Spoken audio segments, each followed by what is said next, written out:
What drives someone to climb a cliff face without a rope, ride a massive wave, hike in unforgiving places, or do other activities that could lead to death with one small mishap? In this video, we'll explore how extreme sports connect us with nature, shape identity, and challenge the idea that these people aren't just adrenaline junkies.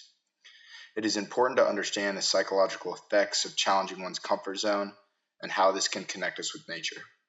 Hopefully, this will change your view of why people do extreme sports, what it can do for you, and how you can get involved safely.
Cambridge Dictionary defines extreme sports as a sport that is very dangerous and exciting. These activities are often characterized by high speeds and high risk and are commonly practiced outdoors in nature. Oftentimes, we associate this category with adrenaline junkies and extreme thrill seekers searching for their next high. Because of their loose definition, extreme sports can be found all over the globe across multiple cultures and areas. Some areas have even become popular tourist destinations due to their connection to extreme sporting opportunities. For example, New Zealand is often referred to as the adventure capital of the world, offering a wide range of activities catered towards thrill seekers. Jet boating originated in the 1950s when Sir William Hamilton developed the jet boat to navigate New Zealand's shallow rivers, making it an essential and typical mode of transport for farmers and remote communities. By 1965, it transitioned into an extreme sport with the launch of a shoot-over jet in Queenstown, becoming a high-speed thrill ride and helping cement Queenstown's status as the adventure capital of the world. Paragliding's roots can be traced back to Leonardo da Vinci's 15th century flight sketches, which inspired centuries of human fascination with unpowered flight. The modern sport began in the 1960s with NASA engineer Dave Barish's Sailwing for spacecraft recovery, which evolved into recreational slope soaring, and by 1978, French enthusiasts launched the first true paragliders. Today, paragliding attracts thrill seekers worldwide, offering the sensation of free flight using only wind currents and a fabric wing. Interlaken, Switzerland, where these clips were taken, became a paragliding capital of the world in the 1970s, when the sport gained popularity in the region due to its alpine setting and favorable flying conditions. Situated between Lakes Thun and Brienz and beneath the iconic Eiger, Monk, and Jungfrau mountain peaks, Interlaken offers ideal thermal winds and panoramic views while flying. Eric Breimer, a professor and researcher at Southern Cross University, focuses on how adventure and thrill-seeking activities impact our human relationship with nature and our well-being. Breimer asserts that our presumption of extreme sports as activities for the insane risk-taker is deeply flawed.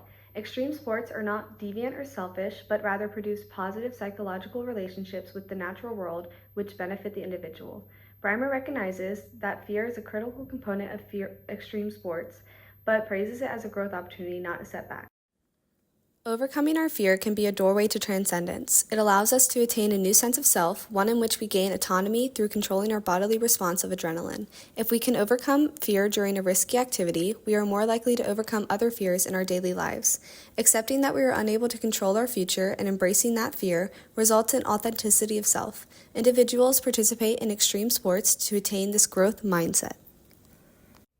Extreme sports often exist in the flow zone of Gustafsson's model. For example, participants of activities such as base jumping train consistently to improve their skills for more intense jumps. These individuals start as skydivers and then take courses to hone their skills as jumpers. Their level of skill increases directly with the intensity of each jump. Attempting a jump that is above your skill level results in high anxiety. Like Eric Breimer suggests, by keeping skill level and danger delicately intertwined, extreme sports partakers are able to achieve personal growth with each adventure. Growing up in the Asheville Mountains gave me a lot of opportunity to spend my time outside and explore new things. Spent a lot of my free time hiking, mountain biking, cliff jumping, and skiing. This has given me the opportunity to push my comfort zone and learn how to do new things. This is important to me because I think growth can only come from a place of discomfort, and we need to learn to push ourselves in order to have this growth. Nature is always a place I go to clear my head and correct my mental. I find nothing more calming than a breath of fresh air, and nothing as exhilarating as plunging into cold water. As previously stated, there's a somewhat broad definition of extreme sports, and with this broad definition, I find that extreme sport is just an outdoor activity that pushes you to what you may have thought previously impossible. I've always had a bit of envy for those that can do the more extreme activities like big wave surfing, downhill riding, and free climbing. There's a certain sense of what seems to be insanity with these sports, but in reality, people get into a variety of reasons, and I have a lot of respect for those that can commit to these activities and educate others on proper safety. They find themselves so excited by the things and they simply want to put everything else down and go do it. It's part of their lives and part of who they are. People who participate in extreme sports normally have an obsession with safety and being skilled at the sport, so they spend so much time obsessing over it they rarely get injured. This also leads them to a solid knowledge of the environment and they do their part to protect it.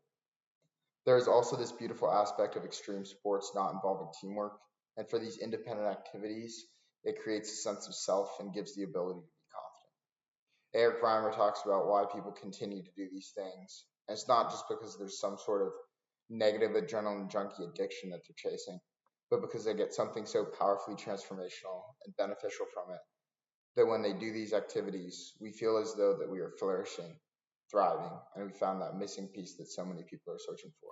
Growing up in South Florida, I have been exposed to water sports and activities from a young age. I have found that I am the most true version of myself when I am near the water. Some of my fondest memories as a kid have been learning to sail at summer camp, kayaking through the mangroves, and boating with my family in Port Charlotte. I have experience with canoeing, tubing, jet skis, and most recently participating in an outward bound sailing expedition in the Florida Keys. Living on a sailboat for a week ignited a stronger love for outdoor adventures and taught me that saying yes to challenging experiences can lead to personal growth. After COVID, more people turned to extreme sports as a way to reconnect with nature and push personal boundaries after being stuck inside. Younger generations are especially drawn to these activities for the adventure and social media appeal, while older adults are joining in more for fitness and self-discovery. With growing popularity and commercialization, extreme sports have become more accessible, though money and time can still be barriers. If even more people get involved, society could shift towards valuing freedom, creativity, and alternative lifestyles over traditional routines. I wouldn't say that I've participated in many extreme sports. The most that I've done is probably water skiing, wakeboarding, and cliff and bridge jumping. Out of these, cliff jumping is the newest challenge and the one that granted me the most perspective.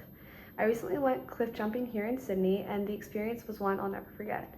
I had cliff jumped and bridge jumped before, but I was both younger and the heights were likely shorter. I feel like because I'm older, I had a harder time overcoming my fear to jump. I ran through the scenarios in my head of things that could go wrong and was forced to actively shut my brain off. After the first jump, the sense of accomplishment and exhilaration I felt in overcoming my fear was incomparable to anything else I had ever done. It felt like I could do anything. I think this experience taught me to trust my logic and boundaries and how to push them in order to gain even greater growth. Most people participate in some type of risk-taking adventure at common intervals throughout their lives, like hiking, snorkeling, or kayaking. While not as extreme, these activities still provide some of the benefits and lessons that one can receive from extreme sports. For some, these mild activities allow one to experience the optimal experience zone, the flow zone, with less skill and less challenge. After COVID, more people turned to extreme sports as a way to reconnect with nature and push personal boundaries after being stuck inside. Younger generations are especially drawn to these activities for the adventure and social media appeal, while older adults are joining in more for fitness and self-discovery. With growing popularity and commercialization, extreme sports have become more accessible, though money and time can still be barriers. If even more people get involved, society could shift towards valuing freedom, creativity, and alternative lifestyles over traditional routines. While we often associate extreme sports with crazy adrenaline junkies, Eric Breimer shows us that they serve a greater purpose. Their prevalence across the globe, specifically in areas like Switzerland and New Zealand, proves their importance to our society. Starting as essential in new modes of transportation, these activities now serve as goals to conquer and growth to gain. In our own personal lives, we have seen the way participation in these sports can impact us positively, and you surely can too. A society that integrates extreme sports is one that strives to grow and endlessly learn about themselves and their environment.